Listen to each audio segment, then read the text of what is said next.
নতুন বছরে বলিউডে দুই হেভিওয়েট অভিনেতার ছবির মুখোমুখি লড়াই যেন রীতিমতো চর্চার বিষয় হয়ে দাঁড়িয়েছে। একদিকে সালমান খানের বহু প্রতীক্ষিত অ্যাকশন থ্রিলার সিকন্দর, অন্যদিকে সানি দেওল অভিনীত জাট। এই দুই ছবির বক্স অফিস পারফরম্যান্স এখন সিনেমা প্রেমী ও ট্রেড বিশ্লেষকদের নজর কেড়েছে। সিকন্দরের ধীরগতি বক্স অফিস যাত্রা প্রথম থেকেই সিকন্দর বক্স অফিসে প্রত্যাশা অনুযায়ী সাড়া ফেলতে পারেনি। আর মুরুগাদোস পরিচালিত এই ছবিটি নিয়ে দর্শকদের আগ্রহ থাকলেও মুক্তির পর থেকে ছবির সংগ্রহ ধীরে ধীরে কমতে শুরু করে।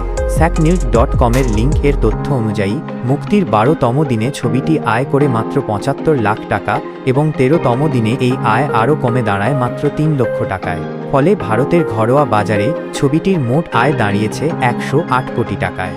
যদিও বিশ্বব্যাপী আয় ২৫০ কোটি টাকা ছুঁয়েছে, কিন্তু দেশীয় বাজারে ছবিটি ১৫০ কোটির ক্লাব ছোঁয়ার জন্য এখনও সংগ্রাম করছে। সিকন্দরে সালমান খানকে দেখা গেছে একটি অ্যাকশন প্যাকড চরিত্রে, তবে দর্শকদের একাংশ ছবির গল্প ও উপস্থাপনায় হতাশা প্রকাশ করেছেন। কেউ কেউ ছবির চিত্রনাট্যকে দুর্বল ও একঘেয়ে বলেও মন্তব্য করেছেন। যদিও সালমানের স্টারডম এখনও বিদ্যমান, তবুও এই ছবিটি তার বড় পর্দায় প্রত্যাবর্তনকে খুব বেশি সফল করে তুলতে পারেনি। জাটের শক্তিশালী শুরু অন্যদিকে ১০ই এপ্রিল মুক্তিপ্রাপ্ত সানি দেওলের ছবি জাট বক্স অফিসে দুর্দান্ত সূচনা করেছে। মুক্তির প্রথম দিনেই ছবিটি আয় করে ৯.০৫ কোটি টাকা এবং দ্বিতীয় দিনে সেই আয় বেড়ে দাঁড়ায় ৭ কোটি টাকায়। মাত্র ২ দিনেই ছবিটির আয় ১৫ কোটির গণ্ডি পেরিয়ে যায়। রণদীপ হুডা, রেজিনা ক্যাসান্ড্রা এবং সায়োমি খের এর মতো অভিনেতাদের উপস্থিতি দর্শকদের আরও আকৃষ্ট করেছে। গোপীচাঁদ মালিনেনির পরিচালনায় এই ছবি হিন্দি সিনেমায় তার প্রথম প্রচেষ্টা। তেলেগু ছবিতে আগেই সফল পরিচালক হিসেবে নিজেকে প্রমাণ করেছেন গোপীচাঁদ এবং এবার জাটটিও দর্শকদের মন জয় করার চেষ্টা করছেন।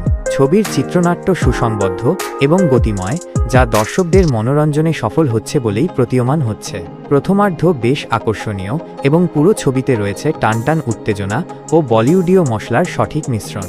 এই মুহূর্তে বক্স অফিসে জাট এগিয়ে থাকলেও সিকন্দরের ভবিষ্যৎ পারফরম্যান্স অনেকটাই নির্ভর করছে মুখে মুখে প্রচার ও দর্শকদের পুনরায় প্রেক্ষাগৃহে ফেরার উপর। সলমনের ছবি যেখানে মিশ্র প্রতিক্রিয়া পেয়েছে, সেখানে সানির জাট ইতিবাচক রিভিউ ও ভালো ওয়ার্ড অফ মাউথের কারণে লাভবান হচ্ছে। এখন দেখার বিষয় আগামী সপ্তাহগুলোয় কোন ছবি টিকে থাকতে পারবে দর্শকদের মনে এবং বক্স অফিসের ময়দানে।